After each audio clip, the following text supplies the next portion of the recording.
Before continuing my solo journey, my nephew decided to join me for a little bit, because, funnily enough, he's the one who knows more than I do.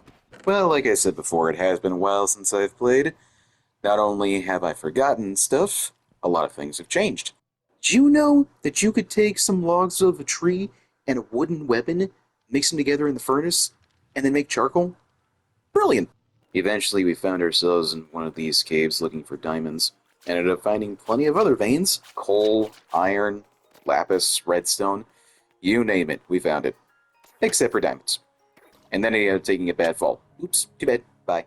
And now we're going to take a sharp turn in different territory by playing Mandragora, the demo. Right off the bat, I have got to say, the art style for this cutscene is awe-striking and heavily inspired. Unfortunately, I don't know their names, so I can't give proper credit. But I am happy to report that none of this was AI generated. Everything. All of this was done by hand.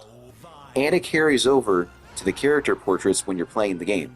And I was pleasantly surprised to see that these character portraits have this hybrid 2D on top of 3D type of animation. I'm sure all of these portraits could have been static images and nobody would have cared, but they decided to add just a little bit of depth to make these characters feel alive. Now it's time for actual gameplay. I get into my first fight via sparring contest, because of course I do. Right off the bat, combat is pretty smooth and fun, albeit basic, since you can only block and dodge. I personally prefer to dodge because it keeps the pacing going. And as a side-scroller, you can expect some platforming. I'm ashamed to say that the introduction left me a bit confused at first. Just don't forget to run and jump. Now, while I was captivated by the art in the introduction cutscene, I do gotta say, the cutscene in question went on for a very long time. Even before you can leave the starting area, you have to talk with 3-ish people, and it's just a whole lot of dialogue. I think we can tone down the setup by quite a bit. But maybe I'll eat my words. Moving forward, I think we can see ourselves the first of, I don't know how many, Souls inspirations? The Witch Stone is basically bonfires. Got some wolves and rats to fight. Shame, I was hoping for more of a challenge.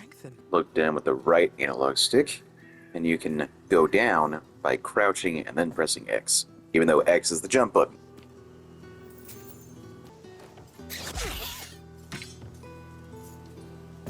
Get away from her! Help! No, someone's in danger! I think they're in this cave. Nope, it's just rats, and this chest with stuff in it. For certain dialogue, it looks like you have two options. I don't think it mattered asking what happened or who in this context, but I think later on we're going to be making some important decisions. Looks like the touchpad is the inventory. Pretty standard. And it looks like you can unequip your clothes, in case you want to be a degenerate. It was me. I did that. Now, what the heck is this thing? Is that a mirror to another dimension? Okay, and here's my first mini-boss? Regular boss? It's pretty weak, so...